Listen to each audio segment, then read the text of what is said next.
Hello, everyone, and welcome to the party. We've got ourselves a fun little react today. This is 10 more fights that pissed off Dana White. I'm gonna have to look for the first one later. But for now, let's go. In 2019, I did a list of fights that pissed Dana off, and Oh yeah, I gotta find this because Dana, especially back in the day, he got pissed off about this sort of thing. Like he was very hardcore about making sure that MMA was seen as legitimate. He came when he joined up with Zuffa and got the shit. It was very much seen as a freak show.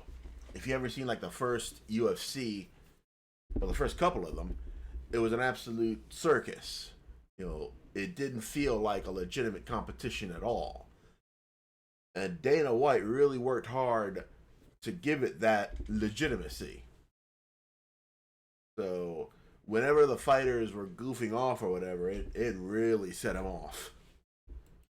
10 million of you watched it. Holy smokes. Well, I know this may come as a shock, but in the 6 years since then, there's been a bunch more fights that have angered the boss, and just like the first video, I don't even need to sell you on this one, so let's jump right into it. Okay, hold on a second. Why is this man all up in the camera? I don't think this is zoom because he's out of focus.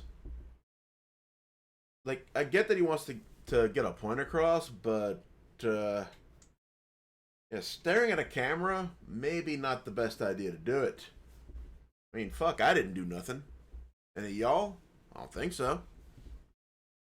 And just like the first video, I don't even need to sell you on this one, so let's jump right into it. Let's rock. I'm Tommy from MMA On Point, and these are 10 more fights that pissed off Dana White the most. Number 10, CM Punk versus Mike Jackson. Oh, damn. Oh, man, that's back in the day, man. That's before, that's, well, even before Punk was in AEW. This was during his lawsuit against the doctor his lawsuit, WWE's lawsuit against him, because he dared say that a doctor damn near killed him by not wanting to treat a staph infection. But I remember this, and it's not Punk that he's pissed off at, just a spoiler. Look in my eyes. What do you see? A really pissed off Dana White. While the stakes weren't... You can see that looking at damn near anybody's eyes. Okay, that was good. That was good.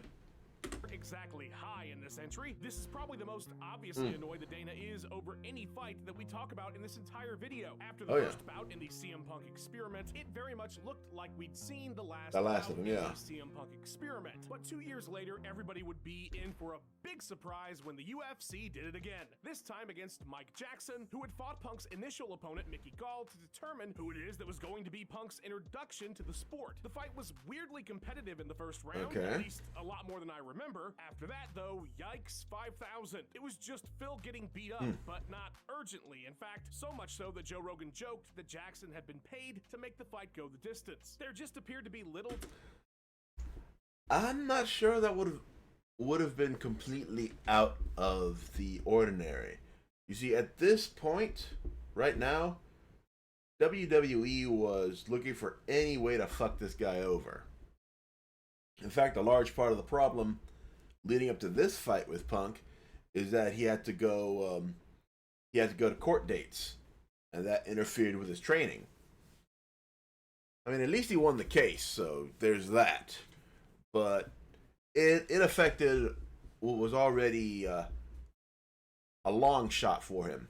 Like, they did not want him to succeed at all. Vince held grudges. We all know that.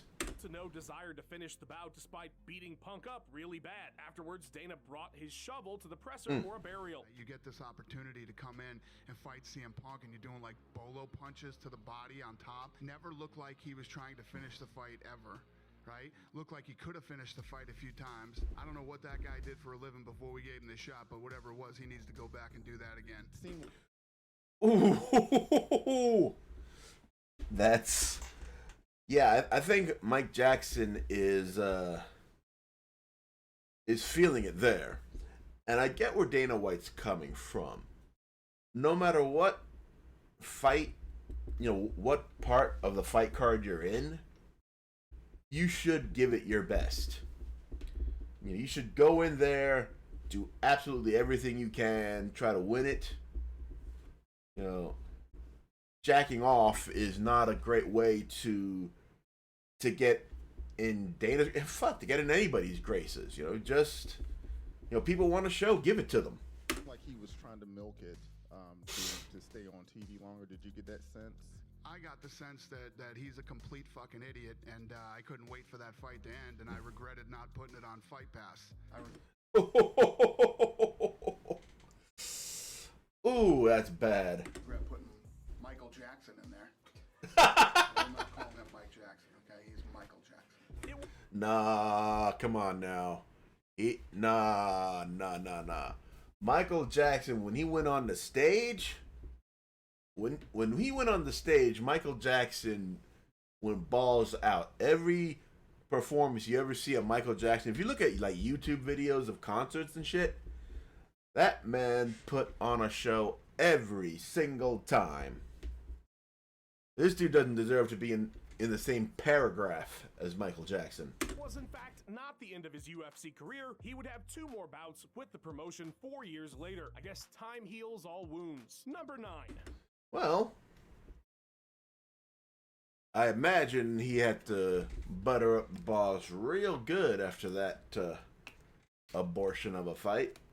Although if he only had 2 more fights, it didn't seem like a very long career afterwards.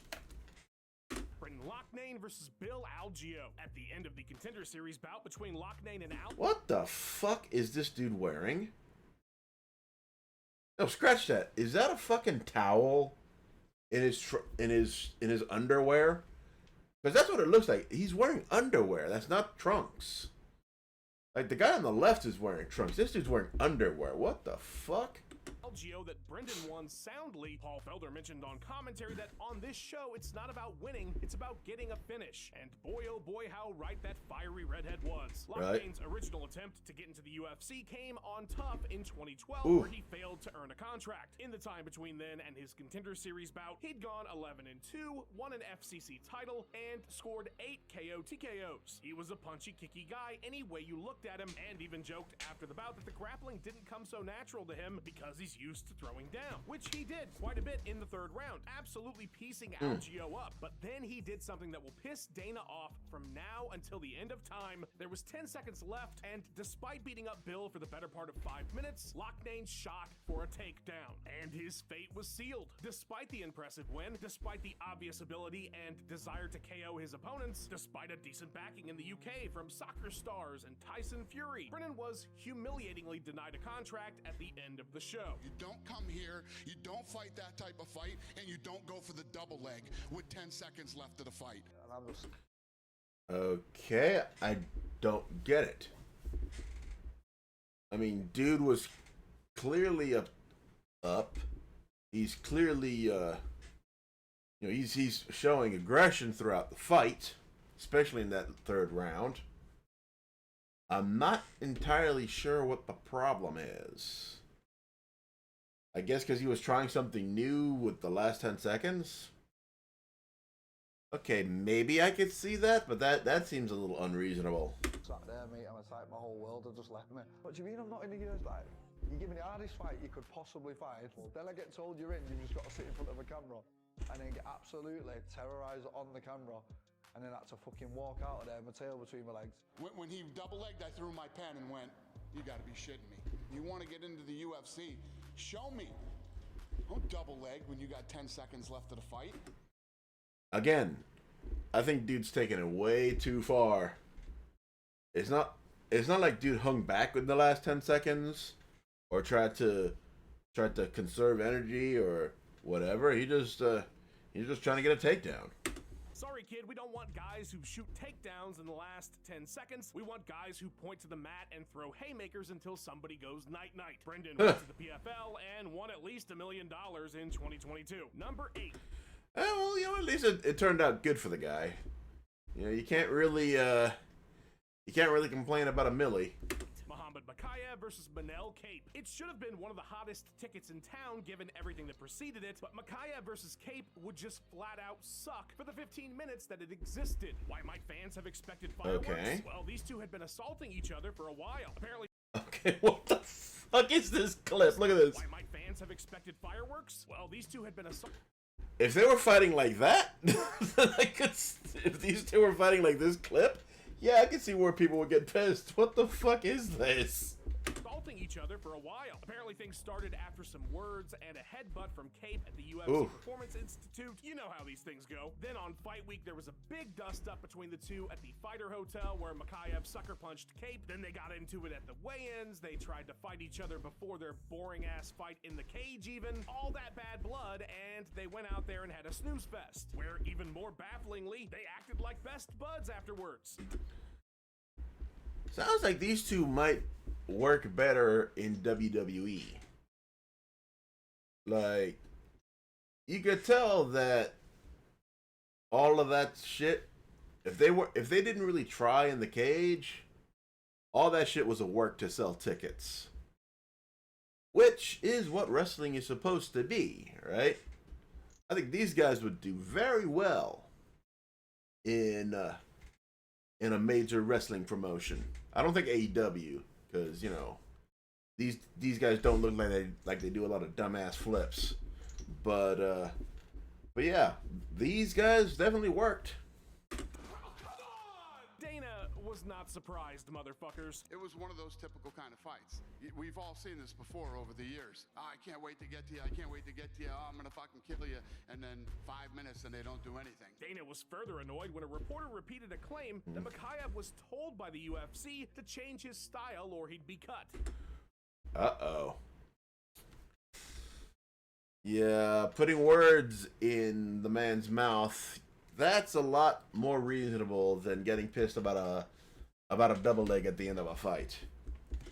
Yeah, that's what we tell guys. We tell guys how to fight and tell them we've been doing this for a long fucking time. Yeah, the matchmakers aren't big fans of this for many different reasons. And not just there's a lot of people who shoot takedowns, a lot of guys that fight with that type of style, but it's a lot more than just that. So yeah, causing a bunch of headaches at the PI, at the Fighter Hotel, at the weigh-in, at the arena. Then you go out there and just lay ass in the cage and then accuse the UFC of pressuring you to alter your style? Oh, I thought it was the reporter saying that.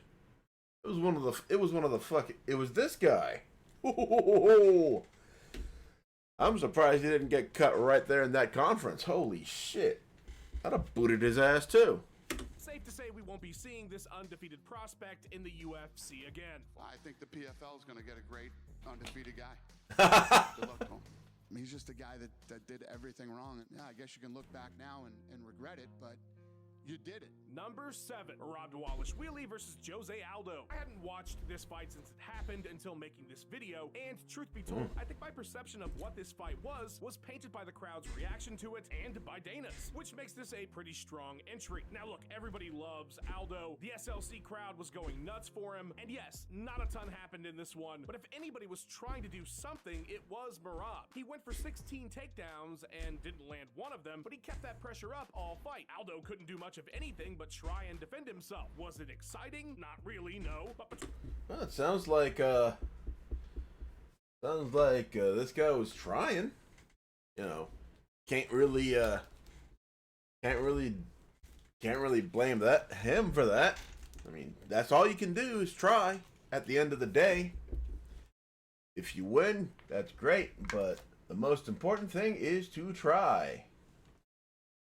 between the performance, and I think far more importantly, Merab saying he wouldn't fight champion teammate Aljamain Sterling in the post-fight interview had Dana making things very clear about what he thought of the potential title contender. Merab didn't go after it like a guy that looks like he wants to fight for the title. When asked the question about his friend holding the title and what did he want to do, he never really answered the question. I always say this, we're the bells and whistles guys. We lay it out there for him. We give you the opportunity to shine. It's up to you to get out there and do it. When you're on a card like this, the place is packed like this, and you want to make a statement in that division, you go for it. I don't think Merab did himself a lot of favors tonight. I remember thinking after that press conference, oh, Merab is never getting a title shot. Like, Right. no chance in hell. But once he stacked 2 more wins, and more importantly, his best bud dropped the strap, suddenly the machine was in the title picture. But the way...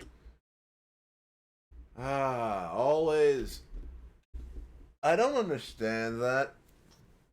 Like, normally, yeah, you don't want to fight your buddy, you know, like on the street or whatever. But like, if you're fighters, right? If that's what you do and that's what you enjoy, I would imagine y'all would get into it. And as a contest, I would imagine it would be a lot more sporting, a lot more rule following. But I mean, it'd be like saying, you know, if you a baller, like if you play basketball, you know, if you had a chance to one-on-one, you know, fucking Kobe in his prime or something, and you said, nah, he's my boy. That don't make no sense to me. Way White reacted to this night, I thought, dude might as well pack it up and focus on his past time of headbutting frozen bodies of water. Ooh. On a good day. Number 6, Anderson Silva versus Uriah Hall. Here's a new one. Dana pissed off at himself and at Uriah Hall, but for a reason that would have only made him angrier at himself. Well, okay. Are these Spider-Man bodies AI? Is that what I'm seeing? I don't think I've seen that in any movie or any game footage. That seems a little too convenient.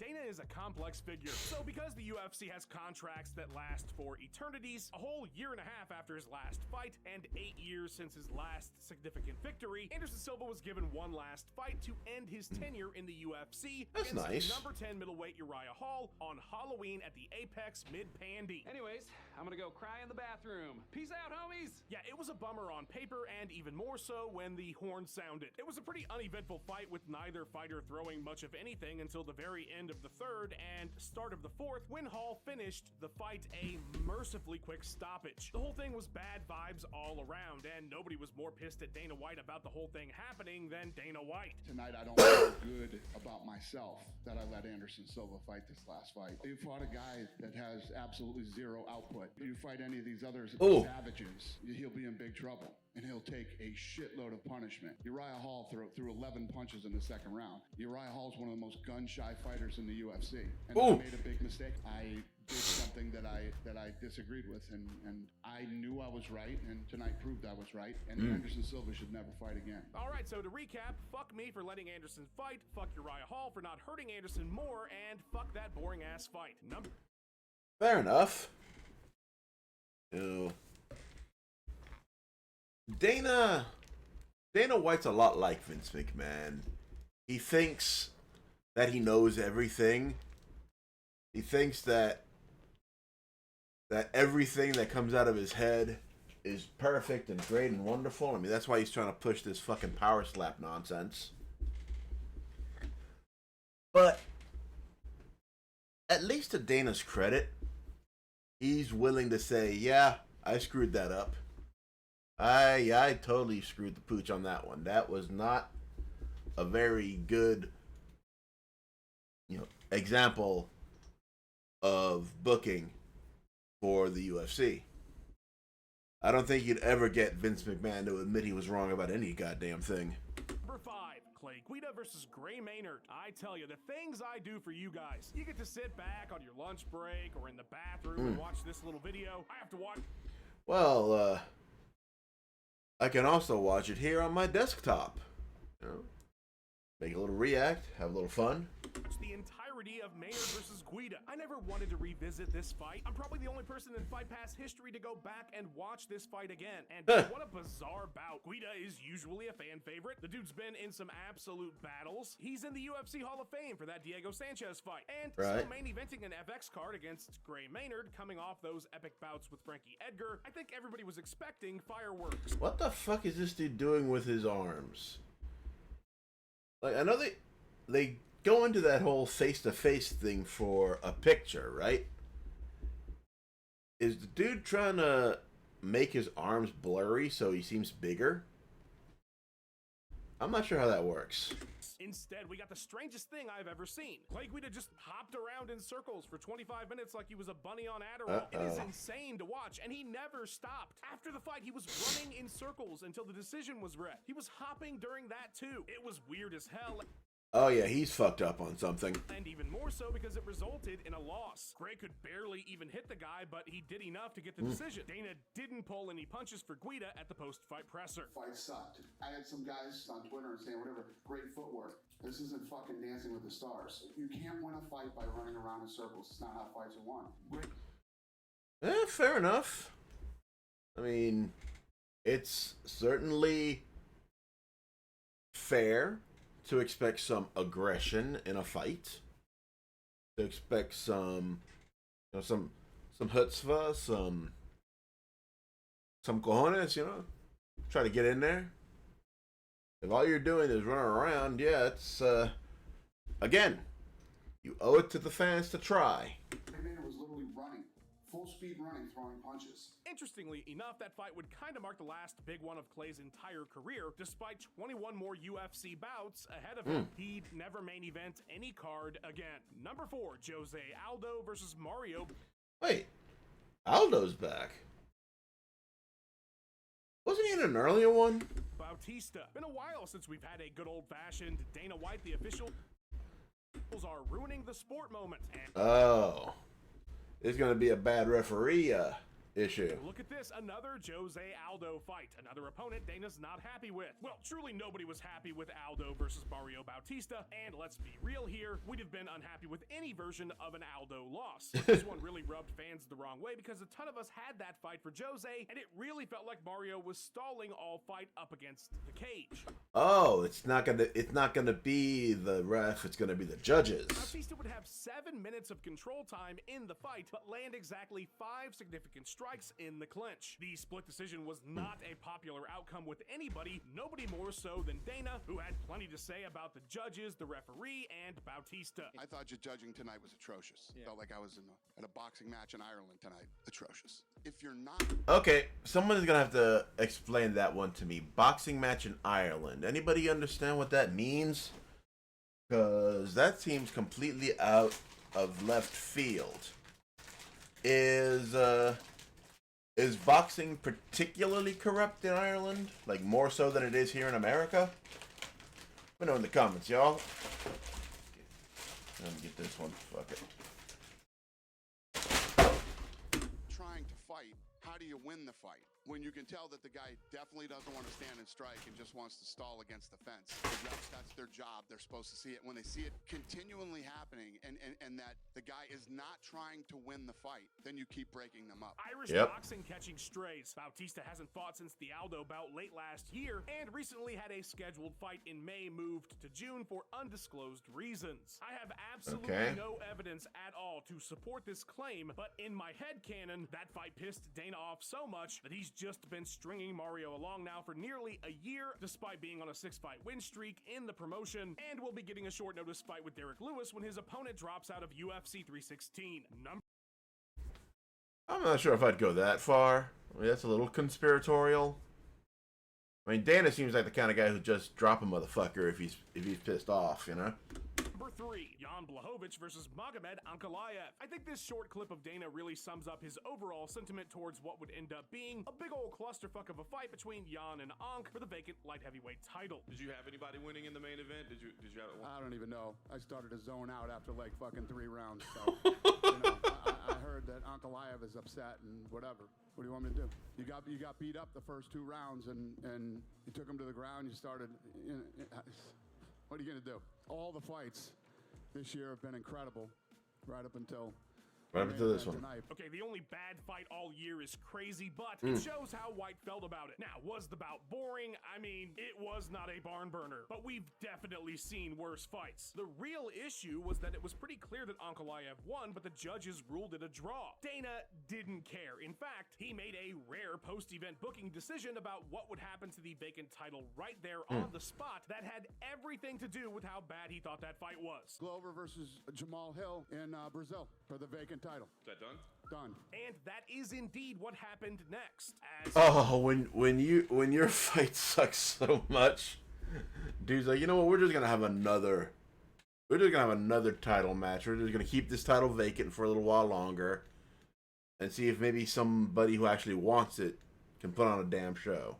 for Ankh, it seemed as if the UFC was doing everything they could think of, but put him in another title fight. But after 2 more victories, it was a little bit undeniable Cody Rhodes, so they threw him in there with Cash Cow Poatan, and he took his title. I'm sure they're thrilled to finally have Magomed as champion. Release the confetti over at UFC HQ. Number 2, Tyron Woodley versus Damian Maia. Yep, this was certainly one of the fights in UFC history. That much we can all agree on. Can confirm it did take place. Following a lackluster fight in his previous welterweight title defense, a victory over Stephen Thompson, Woodley decided, oh, you disliked that fight? Let me show you something somehow even worse. What preceded was one of the more boring title fights that's ever taken place. Right. Woodley definitely won within the rules of the sport as defined, but that was about as much as you could say. Well, besides all this, from a bewildered Dana. It was, I don't even know what to say. I don't even want to relive that fight in my head for another second. I mean, this sums it up. They broke a record tonight. The least punches ever thrown in the crappiest fight you've ever seen. They threw 60.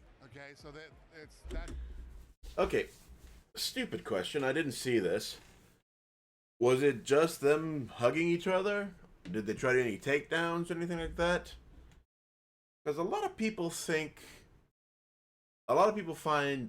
grappling more boring than striking. Personally, I can enjoy either. But is this just a case of these guys just not really getting into it? That seems to be the prevailing theme tonight. People not really trying. That's how bad the fight was. White and Woodley spoke backstage after the event, with Tyron adamant that a win was a win, but the consequences of this victory might have been the costliest in UFC history, as Woodley had been announced by White to be the return opponent for George St. Pierre if he beat Damian Maia. Immediately afterwards, that fight was dead in the water. I really think Dana might have made his mind up on it mid-scrum. I'm absolutely 100% giving that fight to Michael Bisping. I know that Michael Bisping will fight. He'll show up and he'll actually fight. I know he will. Bisping GSP is on. Tyron would ask for an apology from Dana for his roasting of the champ, but they'd settle things behind closed doors. Number 1, Francis Ngannou versus Cyril Gane. Throughout this video, we've had all kinds of clips of Dana after events giving snarky comments about various fights and fighters that pissed him off. Yep. And fans were expecting some kind of epic DFW rant post UFC 270. I mean, your heavyweight champion of the world who just fought out his contract, a contract that was hotly disputed publicly from both parties, the champion you'd actively taken shots at, including the intro to a pay-per-view that called him out, just successfully defended that title and was likely going to be leaving the promotion undisputed. This was going to be the greatest Dana White post-fight press conference of all time. But sadly, White didn't show up. In fact, he didn't even put the belt on Ngannou after the fight. Mick Maynard did. Apparently, White had left late during the card. So then, after everybody was speculating on if White was punching the air in some private casino room in anger, Dana would come out and claim that he had backstage obligations. Yeah, he was pissed off. And that's why he was gone. It had nothing to do with Ngannou. But how many times have you seen Dana both miss putting the title on someone, never just the one time he refused with Anderson Silva, and then not do a presser after a pay-per-view? Yeah, that's definitely not Dana's style. He likes to get up there. As rare, but nearly. Fans weren't buying it, and soon the two parties parted ways, never to have another nice word to say about each other ever again. Like this. I don't think about Francis that much. The only one who's praying for his demise is probably the PFL. Believe me, I have no sleepless nights over Francis leaving. Francis isn't a good guy. Plays the good guy. I don't understand the language, and so he seems like he's a nice guy. Wow. tells me this guy just doesn't like Mr. Ngannou for reasons completely unrelated to fighting. Like, if dude puts on shows, I mean, why be so angry about the guy? He's not. And he's just not a guy that I wanted to be in business with. You know who is a good guy, though? The editor of this video, Max Randall. Follow him on his socials. Ah. Check out his awesome YouTube channel. A massive Promotion. Thank you to our channel members. Truly appreciate all of your support. Fight fans, hit that join button. Become a member too. Get your thanks and get some exclusive content. Like and subscribe, or I'll make you watch Woodley versus Maya again. Leave a comment about your favorite time Dana got pissed off about something. And thank you very, very much for watching. I'm out of here till the next one. Okay, that was actually fun. That was actually fun. Anyway, thank you all, and thanks to MMA on a Point. That was a fun little video. I hope y'all enjoyed it. I know I did. You know, be sure to give me your thoughts in the comments, you know. And as always, God bless you.